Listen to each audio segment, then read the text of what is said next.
ॐ अखण्डमण्डलाकारं व्याप्तं येन चराचरं तत्पदं दर्शितं येन तस्मै श्रीगुरवे नमः। गुरुब्रह्मा गुरुविष्णु गुरुदेवो महेश्वर गुरुदेव परं ब्रह्म तस्मै श्रीगुरवे नमः। वाञ्छाकल्पतरुभ्यश्च कृपा सिन्धुभ्येव च पतितानां पावनेभ्यो वैष्णवेभ्यो नमो नमः। अनन्तकोटि साधु गुरु वैष्णव गोसाईर चरणे दण्डवत् प्रणाम। ओं नमो भगवते वासुदेवाय नमः। ओं नमो भगवते वासुदेवाय नमः। ओं नमो भगवते वासुदेवाय नमः। अनन्तकोटि साधुगुरु वैष्णव एवं भक्तमण्डलीर चरणे आमार प्रणाम निवेदन करे आमी आमार भागवत कथाय प्रवेश करछि। অনলাইনে যারা আমার ভাগবত কথা শ্রবণ করছে তাদের মধ্যে ছোটদের আমার ভালোবাসা, বড়দের প্রণাম জানাই। তো বাবা, আমি এর মধ্যে অনেক ভিডিও দিয়েছি, বিভিন্ন জিনিসের ব্যাপারে, বিভিন্ন রকম সাধনার ব্যাপারে দিয়েছি। তো আজকে আমি গীতা থেকে কিছু কিছু জিনিস, পূর্বে যেগুলো আলোচিত হয়েছে তারই কিছু কিছু জিনিস আমি এখান থেকে গীতার থেকে তুলে ধরব। তো আপনারা স্কিপ না করে পুরো ভিডিওটা শুনবেন। তো আমি গীতার ৬ষ্ঠ অধ্যায়ের অভ্যাস যোগ, এই যে অধ্যায়টা আমি কিছু কিছু জায়গা পড়ছি যেটুকু আমাদের জীবনে খুব বেশি দরকার। তো বলছে, কর্মফল না ছাড়িলে যোগী কেহ নয়, ফলাকাঙ্ক্ষা না থাকিলে যোগী সে নিশ্চয়। সন্ন্যাস যাহাকে বলে তারই নাম যোগ। যোগ ও সন্ন্যাস বৎস কর্মফল ত্যাগ। মানে যোগ কি কর্মফলকে আমাদের ত্যাগ করতে হবে। মানে সন্ন্যাসী যে মানুষ যে সন্ন্যাস ধর্ম গ্রহণ করে, আসক্তি ত্যাগ করতে হবে। সন্ন্যাসের অর্থ হচ্ছে আসক্তি ত্যাগ। হ্যাঁ, আর কর্মফল, আমরা যে কর্মটা করছি, আমাদের তো কর্তব্য কর্ম করতেই হবে। কর্ম যে করছি সেই তার যে ফল, সে ফলটাকে ত্যাগ করতে হবে। অর্থাৎ আমি একটা কিছু করলাম, তার বিনিময়ে আমি একটা কিছু আশা করলাম তার থেকে, এটা করলে হবে না। আমার কর্তব্য আমি করে যাব, তাতে যা হবে হবে। তো এটা এইভাবেই যদি কেউ থাকতে পারে, চলতে পারে, সেই কিন্তু সন্ন্যাসী নামে অভিহিত হয়। সেই সংসারের থেকেও কিন্তু সন্ন্যাস ধর্মই যে নিতে হবে এমন কোনো কথা নেই। আমি সংসারের থেকেও কিন্তু সন্ন্যাসী হওয়া যায়। ওই কর্মফল ত্যাগ করে চলতে হবে। আচ্ছা, বলছে কর্ম বা বিষয়ভোগে আকৃষ্ট না হন, সকল সংকল্প ত্যাগী হইয়া তখন যোগারূঢ় নামে তিনি অভিহিত হন। মানে কর্ম বা বিষয়ভোগে আকৃষ্ট না হয়ে তিনি তার সংকল্পে যদি এগিয়ে যেতে পারে, মানে যে সাধনায় নেমেছে তার সঙ্গে যোগাযোগ যদি ঠিকভাবে রাখতে পারে, তাকে যোগারূঢ় বলে। আত্মা বলছে, আত্মাকে আত্মার বলে উচ্চেতে রাখিবে, অধোগামী তারে বৎস কবু না করিবে। মানে আমাদের আত্মাকে কখনোই কিন্তু নিম্নগামী করতে দিতে নেই। আত্মা, এই একটা কথা আছে গীতাতে আছে, একটু পরে বলা হবে, আত্মাই আত্মার শত্রু, আত্মাই আত্মার বন্ধু। তো এই কথাটার ব্যাখ্যা এখানে আজকে করা হবে। আত্মা বলছে, আত্মাকে কখনো নিম্নগামী করতে নেই। অর্থাৎ আমি কখনো আমি সবার সম্পর্কে কিন্তু ভালোটাই ভাববো, আমি কখনো তার কারোর সম্পর্কে খারাপ ভাববো না। আত্মাকে কখনো আমি নিম্নগামী হতে দেবো না। হ্যাঁ, বলছে অধোগামী তারে বৎস কবু না করিবে, আত্মাই আত্মার বন্ধু জানিও নিশ্চয়, আত্মাই আত্মার শত্রু নাহিক সংশয়।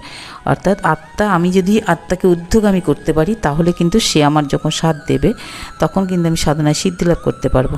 ঠিক আছে, তাহলে কারোর সম্পর্কে আমি কিন্তু খারাপ কিছু ভাবলে হবে না। খারাপ মানেই আমি অধোগতি, আত্মার অধোগতি হয়ে যাবে। তাহলে আর সে অধোগতি হয়ে গেলে সেই আত্মা কখনো আমার সাথ দেবে না, আমার সাধনার ক্ষেত্রে সে সাহায্য করবে না। তো সেই জন্য আত্মাকে সবসময় ঊর্ধ্বগামী করতে হবে, সবার সম্পর্কে ভালোই ভাবতে হবে আর কি। আত্মা বশীভূত মন হয়েছে যাহার, মানে মন যার আত্মায় বশীভূত হয়েছে, অর্থাৎ মনকে আত্মা কন্ট্রোল করতে পারছে। আত্মাই প্রকৃত বন্ধু তাহার, তখনই আত্মা কিন্তু প্রকৃত বন্ধু হয়ে যায়। তখন তুমি আত্মাকে যা কিছুই মানে যেভাবে চালাবে সেভাবে চলবে। মন যার কভু আত্মবশে নাই রয়, আত্মা তার শত্রু বৎস জানিও নিশ্চয়। বলছে মন যার আত্মার বশে আসেনি, মানে মনকে যে বশ করতে পারেনি আত্মার, সেই আত্মা কিন্তু শত্রু হয়ে যায়। আর আত্মাকে আপন বশে এনেছে যখন প্রশান্ত তাহার মন শান্তিতে মগন। একটা কথা এর আগেও আমি বলেছি, বারবার করে আমার বিভিন্ন ভিডিওতে দেওয়া আছে, যে এই বাস্তব জগতে কখনো প্রকৃত সুখে শান্তিতে কখনো থাকা সম্ভব নয়। একমাত্র কেউ যদি মানে ধ্যান যোগে ভগবানের দিকে আত্মাকে যদি নিয়ে যেতে পারে, তাহলেই কিন্তু সে একমাত্র প্রকৃত সুখী হতে পারবে। কেননা আমাদের এই জগতে কিন্তু কেউ কারো নয়।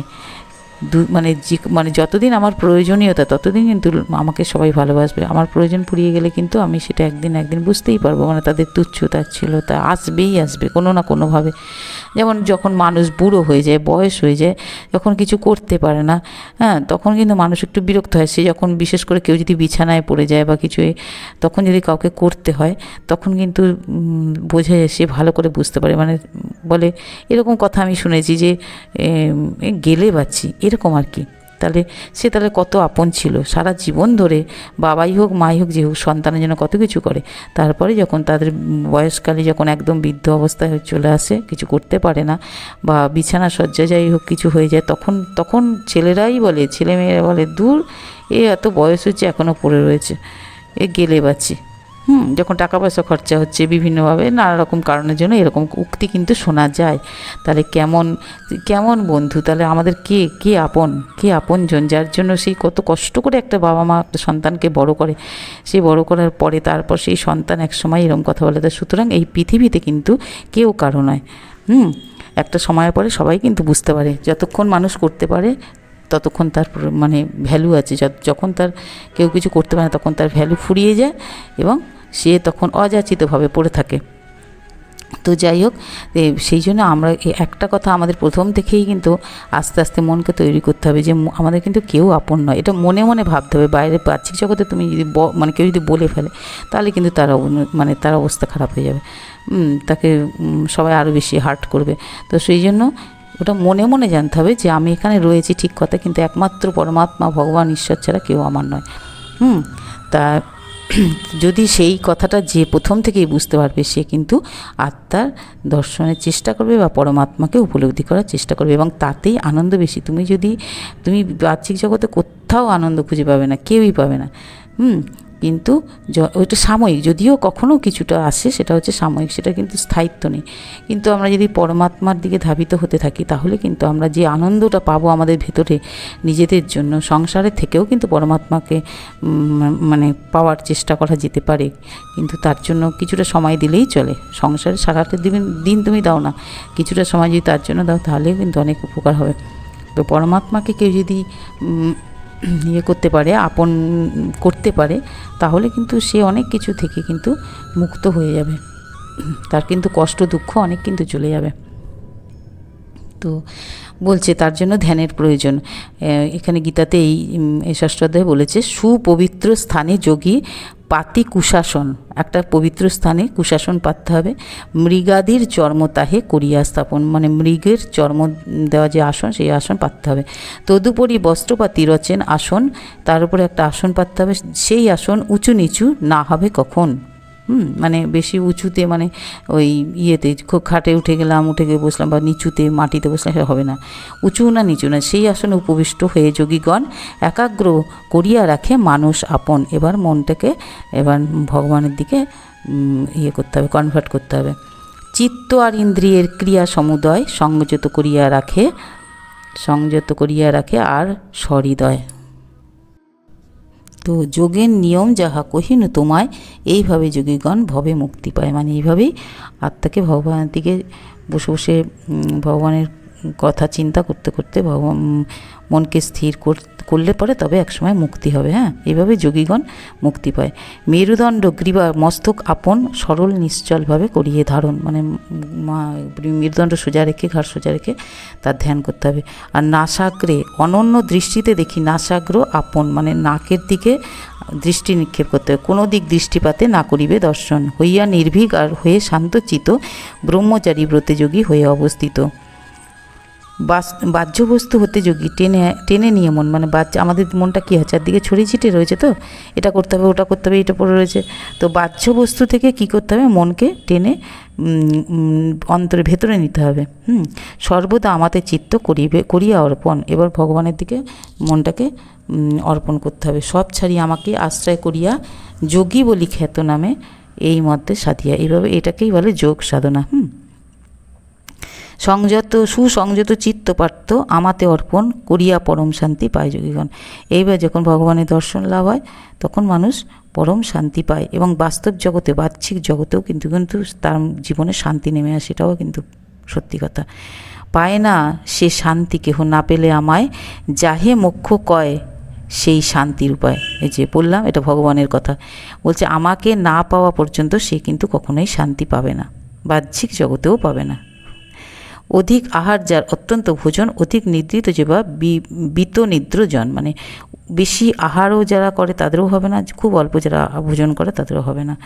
যোগে সিদ্ধি পার্থ কবু তার নাহি হয়, কহিন সকল তত্ত্ব শুনোধন। তাহলে যোগে কিন্তু সে সিদ্ধি লাভ করতে পারে না, অল্প আহার করতে হবে।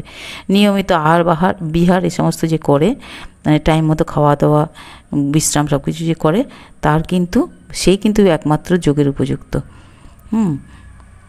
তাই বলছে তারই পণ্ডিতগণ যোগী বলে মানে, যে যোগী সংযত চিত্ত যেন সেই মতো যোগ সাধনায় শান্ত থাকে অবিরত। যোগ সাধনার দ্বারা শান্ত হয়ে যায় মন।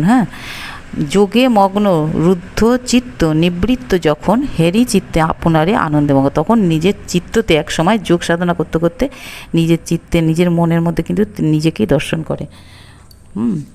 তো বলছে পরিহরি চিত্তসাধা করিবে সরল, অন্তরে নিগ্রহ করি ইন্দ্রিয় নিকর, অভ্যাস করিবে যোগ নিরন্তর। মানে বলছে পরিহরি চিত্তসাধা, মানে চিত্তকে কিন্তু মনকে কিন্তু সরল করতে হবে, সরল করে ভগবানের অভ্যাস করতে হবে। নিষ্পাপ ব্রহ্মত্ব লাভ করে যোগীগণ, অন্তরে উত্তম সুখ পায় সর্বক্ষণ। তখন কিন্তু ব্রহ্মত্ব লাভ হবে এবং সবসময় অন্তরের মধ্যে সুখ বিরাজ করবে। যোগে সমাহিত চিত্ত সেই যোগীগণ জগৎ মাঝারে করে ব্রহ্মদর্শন, তখন সমস্ত জগতের সবার মাঝে সব কিছুর মাঝে ব্রহ্মকে দর্শন করবে। সর্ববিত আমাতে সে দেখিবে, তখন কখনো অদৃশ্য আমি নাই থাকি তার, তখনও কিন্তু সব জায়গাতেই উনি ভগবানকে দেখতে পাবে এবং ভগবান তার থেকে অদৃশ্য হবে না। ফলে ভগবানও কিন্তু তার মানে ভগবানের দৃষ্টি থেকেও সে কিন্তু আর সরে যাবে না, ভগবানও তাকে সর্বদা দেখবে। সর্বভূতে সমদর্শী আত্মতুলনায় সুখ দুঃখ সমভাবে দেখে সমুদয়, এইরূপ ভাবাপন্ন হয় যেই জন শ্রেষ্ঠ যোগী সেই হয় যেন বুদ্ধিমান। বলছে এই রকম তখন সবাই সমান হয়ে যাবে, তার কাছে কোনো ছোট বড় ভেদ থাকবে না, কিছু থাকবে না। তো এই রকম অবস্থাতে মানে সে সুখ দুঃখকে সমানভাবে ভোগ করতে পারবে, তো সেই হয়ে যাবে শ্রেষ্ঠ যোগী। এখানে গীতাতে এটাই বলেছে বাবা। তাই যোগ সাধনা করা খুব দরকার আমাদের। আমরা যদি নিজেদেরকে উদ্ধার করতে চাই, আমরা যদি সুখে শান্তিতে থাকতে চাই, তাই আমাদের যোগ সাধনা অবশ্যই দরকার। আমার ভিডিওগুলি যদি আপনাদের ভালো লাগে তাহলে আপনারা লাইক সাবস্ক্রাইব করে শেয়ার করে আমার পাশে থাকবেন, যাতে আমি আরও এগিয়ে যেতে পারি, ভিডিওগুলো আরও বেশি করে ভিডিও দিতে পারি। আর পুরোটা আপনারা দেখবেন, কেউ স্ক্রিপ্ট করবেন না, পুরোটা দেখবেন, কি বলতে চাইছি, পুরোটা দেখার চেষ্টা করবেন, তাহলে বুঝতে পারবেন।